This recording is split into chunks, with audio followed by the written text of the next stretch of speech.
21 जुलाई सन 1975 5 नौजवान दिन दहाड़े दिल्ली शहर के बीचों बीच कनॉट प्लेस के पास एक बैंक वैन को लूटते हैं। डकैती के दौरान वैन के ड्राइवर और गार्ड का कत्ल हो जाता है।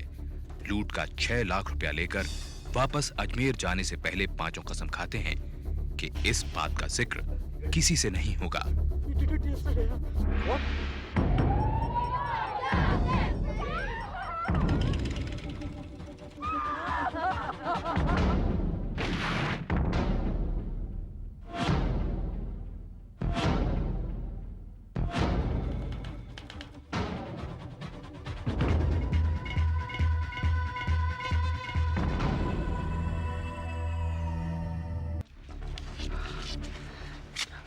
डकैती को 2 महीने हो चुके थे।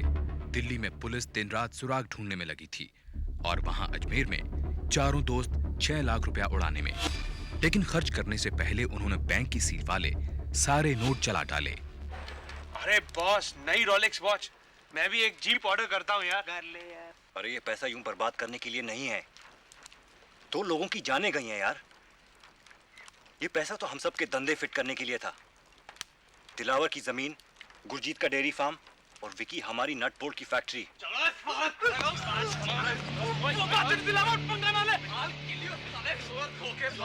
पागल मत बन। क्या कर रहे थे छोड़े से? रिलैक्स या नवाब।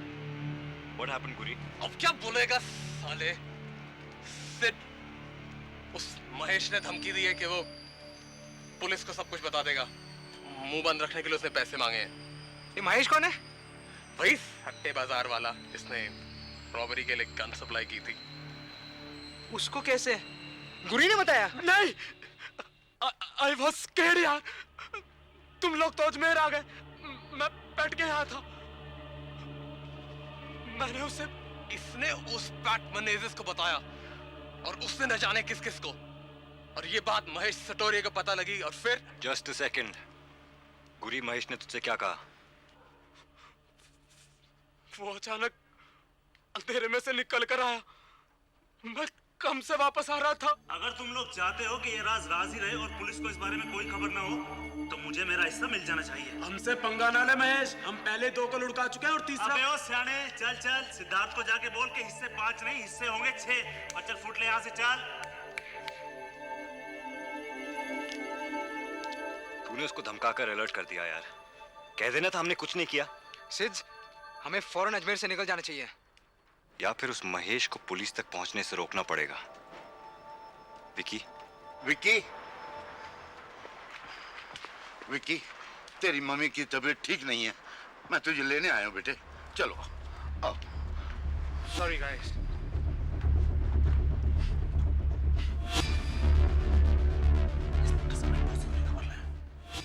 सिद्धार्थ ने महेश को पैसे देने से इनकार कर दिया। बदले में महेश ने दिल्ली जाकर बैंक वैन रॉबरी केस के चीफ इन्वेस्टिगेटिंग ऑफिसर इंस्पेक्टर तेज बहादुर को सब कुछ बता दिया। किंग्स कैफे का पता, चारों लड़कों के नाम। 5वें साथी विकी का नाम उसे मालूम नहीं था। 2 महीने की नाकामयाब खोजबीन से हताश इंस्पेक्टर तेज बहादुर किसी भी सुराग की तहकीकात को तैयार थे। अगले ही दिन वो चारों के अरेस्ट वारंट्स लेकर अजमेर पहुंचे और अगले 3 दिन उनके घर, हॉस्टल और किंग्स कैफे को निगरानी में ले लिया। इधर चारों लड़के अपनी तरफ बढ़ते पुलिस के शिकंजे से बेखबर थे।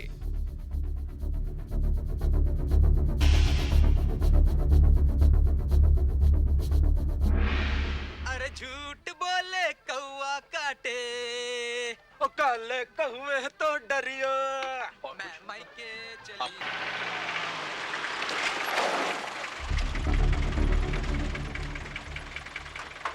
कैफे की चादरों फैल कर अपनी अपनी पोजीशन ले लो। नंबर 2, नंबर 4 के साथ आप बाएं की तरफ जाओगे। किसी को पता नहीं चले। यार सिड बेकार में पैनिक कर रहा है। ये देख कल का न्यूज़पेपर। पुलिस तो सोच रही है किसी साउथ अफ्रीकन नेशनल पॉल ने किया है सब कुछ। हमें कुछ दिनों के लिए अजमेर छोड़ देना चाहिए। I think Sid is right. Number 5, cafe के पीछे पोजीशन लो। नंबर 4, लेफ्ट से जाओ।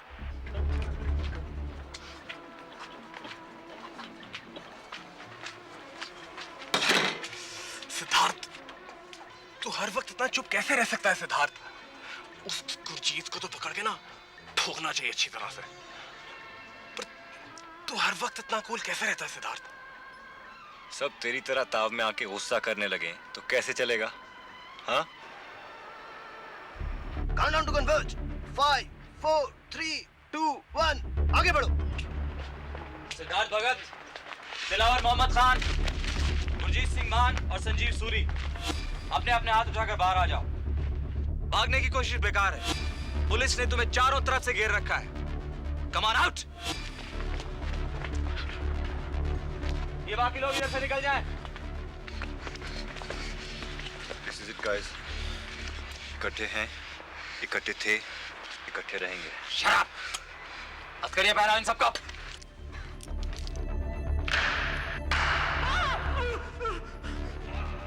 चारों को शहर के बाहर एक छोटी पुलिस चौकी ले जाया गया। उन्हें अलग अलग सेल में बंद करके इंटेरोगेट किया गया। मैं कुछ नहीं जानता। देख, तेरे सारे साथी जुर्म कबूल कर चुके हैं, अब तू भी बोल। बोल। मुझे कुछ नहीं पता। कुछ नहीं पता? नहीं। कुछ नहीं पता? नहीं। बोल, पैसा कहाँ है? मुझे नहीं पता। पैसा कहाँ है? बोल। बोल पैसा। बोल साले। बोल पैसा कहाँ है? बोल। मुझे नहीं मालूम। पैसा कहाँ है?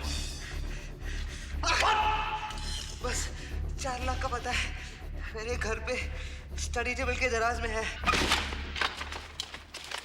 ये पैसा तेरे दोस्त ने पकड़वाया है। अब तू बताएगा कि वो पिस्तौल कहाँ है। बोल। बोल।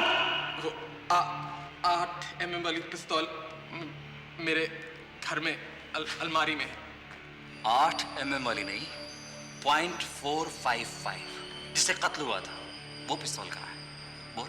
गुरजीत को मालूम। अब बोल, क्या कत्ल किसने किया था? बोल।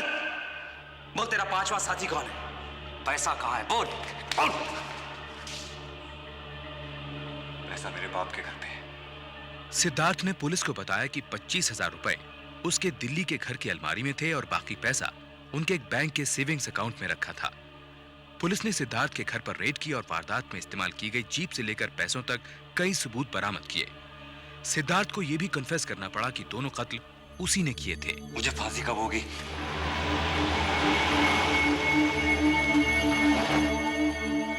चारों को अजमेर से दिल्ली एक स्पेशल बॉर्डर सिक्योरिटी फोर्स के प्लेन में लाया गया। वहां मैजिस्ट्रेट ने उन्हें 14 दिन के लिए पुलिस कस्टडी में रखते हुए उनके लिए एक सरकारी वकील अपॉइंट किया। सिक्योरिटी के लिए सिद्धार्थ को अपने दोस्तों से अलग एक कंडेम्ड सेल में रखा गया, जहां वो कानूनी कार्रवाई से बेखबर फांसी का इंतजार कर रहा था। मेरा ऑर्डर कब आएगा? 14 दिन। ये कौन है? ये क्या हो रहा है? लटकाने ले जा रहे हैं। साले ने अपनी बीवी का खून किया था। सिद्धार्थ भगत, मैं तुम्हारा वकील हूं, Ramesh Agarwal. Are you all right? मैं अपने दोस्तों से मिलना चाहता हूं, मेरी फांसी से पहले प्लीज। मैं अपने आखिरी 14 दिन अपने दोस्तों के साथ गुजारना चाहता हूं। अरे अभी तुम्हारा केस भी शुरू नहीं हुआ है और तुम फांसी की बात कर रहे हो? अरे कत्ल के मुकदमे तो सालों साल चलते हैं। मैं खूनी नहीं हूं। उसे गोली गलती से लग गई थी। मैं उसे मारना नहीं चाहता था। गुड, मैं तुम्हें यही बताने आया था। तुम निर्दोष हो, पुलिस झूठ बोल रही है। You are innocent until proven guilty.